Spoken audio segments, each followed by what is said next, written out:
हम है red network, हम करते हैं जन की बात। नमस्कार, मैं हूं योगेश चक्रवर्ती और आप देख रहे हैं रेड नेटवर्क। आरजेडी के प्रदेश अध्यक्ष जगदानंद सिंह ने आज बिहार के सीएम नीतीश कुमार पर जोरदार हमला बोला। उन्होंने 15 अगस्त को स्वतंत्रता दिवस के मौके पर दिए गए भाषण को वर्चुअल रैली करार दिया और कहा कि वे जनता के पैसे से चुनाव प्रचार कर रहे थे।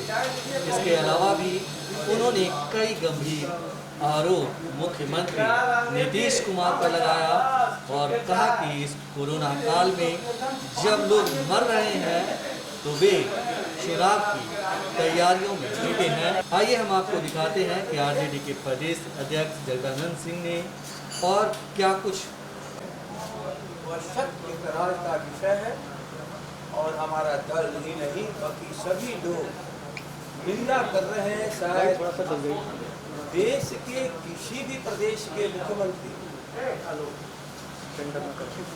15 अगस्त स्वतंत्रता दिवस के अवसर पर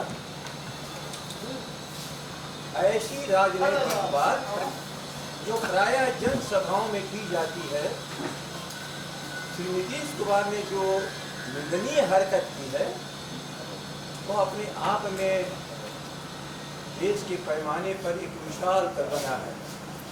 बिहार बुद्धिजीवी लोगों का, बिहार आंदोलनकारियों का, बिहार जन अभियान चलाने वालों का ये प्रमुख राज्य रहा है जो देश को भी दिशा देता रहा है। कल इन्होंने पूरे बिहार के इज्जत और प्रतिष्ठा को जमीन ही नहीं कहा किया है, मिट्टी में मिला दिया है। सरकार 15 अगस्त को अपने उपलब्धियों की या भावी कार्यक्रम की चर्चा जो जन समस्या से जुड़ी हुई है उसकी चर्चा प्राय की जाती है। जनता के सामने वह एक तरह की घोषणा है अपने उपलब्धियों की और भविष्य में जो समस्याएं हैं उसके समाधान की। श्री नीतीश कुमार ने हाथ आ रही है बार एक ऐसा राजनीतिक भाषण जिसमें राष्ट्रीय जनता दल, विधानमंडल और विधायक दल के प्रतिपक्ष के नेता विधानसभा में तेजस्वी जी के बारे में, जिस पर बिहार के भविष्य का दारोमदार बिहार का युवा वर्ग समझ रहा है, आरोप क्या लगाया, ट्विटर पर अपनी बातों को कहते हैं। ऐसी बात कहते हैं जिसका कोई भी कहीं से लोगों के सामने उदाहरण ही नहीं है कि नीतीश कुमार ऐसा गलत काम कर सकते हैं। मैं समझता हूं लॉकडाउन जब हुआ 2 महीने तक तेजस्वी जी ने पूरी बिहार की सरकार को मौका दिया क्योंकि वह एक आफत विपत्ति थी जनता के ऊपर। कैसे इसे निजात मिले, कैसे लोगों को छीट मिले, राहत मिले, तेजस्वी जी ने पूरा सहयोग बिहार की सरकार को किया। दिल्ली से आ नहीं पा रहे थे, लेकिन जहां तक सवाल है कि श्री नीतीश कुमार आप तो अपने मुख्यमंत्री के आवास से निकला ही नहीं कभी। आप जब तेजस्वी जी दिल्ली में रह करके आपसे कह रहे थे केवल 2 बार, भूख से मत मरने दे बिहार सरकार किसी को, और उनकी चर्चा बराबर इस बात की होती थी कि आप हमारे नागरिकों को आने दो अपने राज्य में, अपने घरों में जाने दो। 1000 किलोमीटर 1500 किलोमीटर पैदल चल करके जो तकलीफ उठा रहे हैं आप इसे राहत दिलाओ। नीतीश कुमार जी आपने क्या किया? ये हमारे बिहार के कमाऊ पूत जो बिहार की अर्थव्यवस्था में 50 से 60 हजार करोड़ सालाना का योगदान करते हैं, अपने परिश्रम और मेहनत की कमाई बिहार के प्रदेश के भीतर अपने परिवार को चलाने के लिए भेजते हैं। बॉर्डर पर पुलिस खड़ा करके आपने मारा पीटा सब खदेड़ा और कहा कोई हिम्मत न करे इस बिहार में आने का। साधन तो आप ले आने का देते नहीं थे, जो किसी कारण से अपने रास्ते को सुलभ बनाने के लिए कहीं से कोई सवारी का इंतजाम भी कर लेते थे, आप उसको अनुमति नहीं देते थे। नतीजा, सड़कों पर झुग्गी झोपड़ी में रहकर अपने जीवन को चलाने वाले लोग, महलों में झाड़ू देने वाले, याद आप रख लेना, जिस जीवन को जीते हैं उसमें उनके बड़े बड़े लोगों के पास जाना पड़ता था। बीमारी लगी उनको, 2-2.5 महीने के बाद रोग लेकर के आए नीतीश कुमार। इसके दोषी आप हो। 2-2.5 महीने पहले वो बीमार नहीं थे और आपको पता था कि जिन परिस्थितियों में वो काम करते हैं उसमें उनको सोशल डिस्टेंसिंग या पर्सनल डिस्टेंसिंग का कोई प्रश्न ही नहीं। छोटे छोटे कमरे में किसी तरह गुजारा करते हैं और नतीजा, आज बिहार में 1 लाख से ऊपर कोरोना ग्रस्त लोग हो चुके हैं। जब मैं आपसे बात कर रहा हूं तो 1 लाख की सीमा पार करके 1,01,800-900 के आसपास। आप जरा कल्पना कर लीजिए, 45 दिनों में 90,000 लोग बीमार हुए 45 दिनों में, और उसके पहले 102 दिनों में केवल 10,000। हो सकता है कि बीमार और भी रहे हों, लेकिन उनकी जांच परख नहीं होती थी।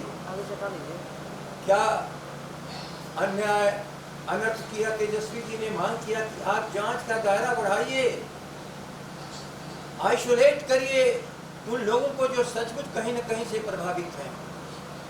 और जब आज जांच का रफ्तार बढ़ा है तो रोगियों की रफ्तार बढ़ी है। और तेजस्वी जी ने हिसाब लगा के कहा था, समझते हैं कि यदि जांच बढ़ी तो 4-5 हजार लोग प्रतिदिन रोगग्रस्त पाए जाएंगे। कितने लोग मरे, कोई परवाह नहीं। एक सवाल का जवाब आप दे सकते हैं नीतीश कुमार जी? मैं प्रश्न पूछ रहा हूं, कितने लोग वेंटिलेटर पर गए? कितने लोगों को ऑक्सीजन सपोर्ट की आवश्यकता पड़ी? और जितने लोग ऑक्सीजन की सपोर्ट पर गए उसमें से कितने लोग अच्छे हुए? आप हिसाब लगाते हो, कितने लोग अच्छे हो गए? कौन सी दवाई से अच्छे हो गए? दुनिया वाले तो कह रहे हैं कि हमारे पास कोई दवा नहीं है। यदि आपने कोई याद करके रखा है तो बता दीजिए। ये तो श्रम करने वालों की ताकत, शरीर के भीतर जो प्रतिरोध की ताकत है उसके चलते वो बचते चले जा रहे हैं। आपके किसी राहत देने के चलते नहीं। अस्पताल है कहाँ? किस अस्पताल में भर्ती करोगे आप? कहाँ कोई इंतजाम है? हाई कोर्ट के सामने भी ये सवाल नहीं जवाब दे पा रहे हैं। मैंने इस बिहार को कोरोना में बचाने का कौन सा उपाय किया? और 15 अगस्त को बाढ़ की समस्या, कोरोना की समस्या, आश्वस्त करना चाहिए था बिहार वासियों को। 12-13 करोड़ जिस आबादी को आप मानते हो, आश्वस्त करना चाहिए था। मैं आपके लिए मेहनत कर रहा हूँ, परिश्रम कर रहा हूँ।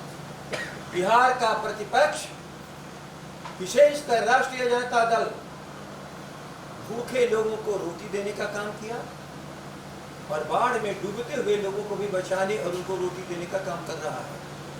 देश के जिस प्रदेश में लोग थे वहां भी प्रतिपक्ष के नेता ने लोगों से संपर्क कर वहां की सरकारों से राहत दिलवाने का काम किया। और आप नीतीश कुमार जी बिहार फाउंडेशन का जिक्र क्यों नहीं कर रहे हो? बिहार फाउंडेशन के माध्यम में कितने सैकड़ों करोड़ रुपए आपने इस बिहार का भ्रष्टाचार में डुबाया है। बिहार फाउंडेशन के नाम पर सैकड़ों करोड़ रुपए का घपला करने वाले नीतीश कुमार जी, आप तेजस्वी जी की बात कर रहे हैं कि तेजस्वी ट्विटर हुआ है। ट्वीट करने का मशीन तो आधुनिक मशीन, डिजिटल इंडिया की बात करने वाला कौन है?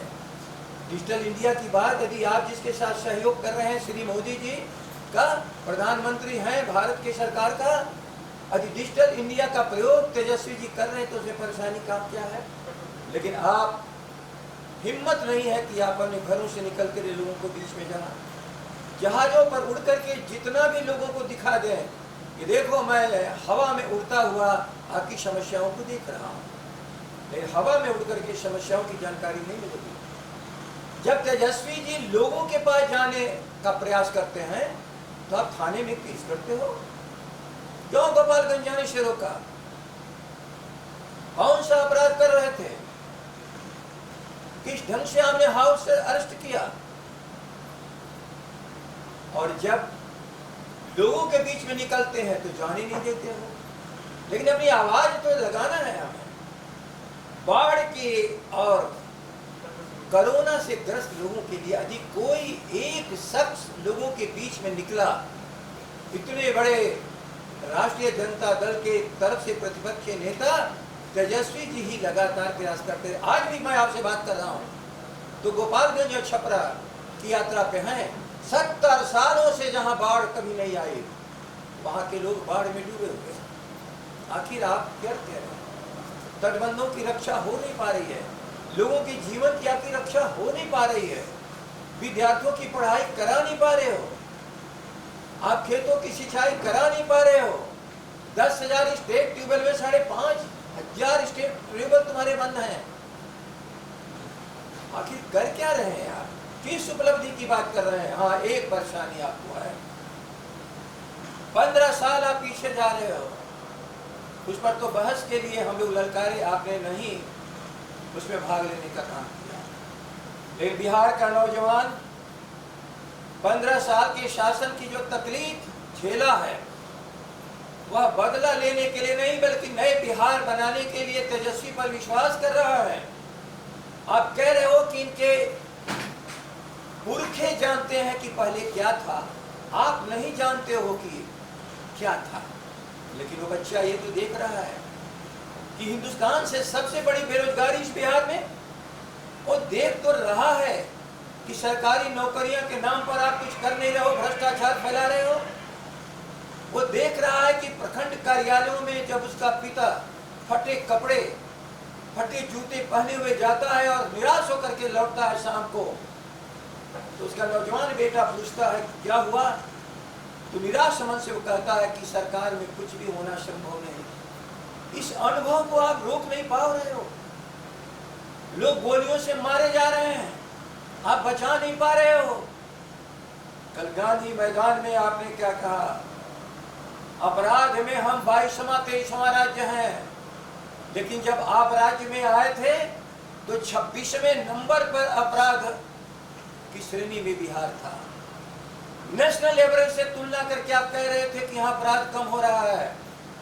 लेकिन नीतीश जी जरा देखो नेशनल क्राइम इंडिया ब्यूरो के रिकॉर्ड को देखो जरा आप। राष्ट्रीय औसत के 65% पर अपराध बिहार में था, आज 75% पर अपराध है बिहार का। बिहार को अपराधी बना दिया, नौजवानों को बेरोजगार बना दिया, किसानों की हालत खराब कर दिया। किसानों की पैदावार खत्म हो रही है, उनके लिए बाजार नहीं है। हम है रेड नेटवर्क, हम करते हैं जन की बात।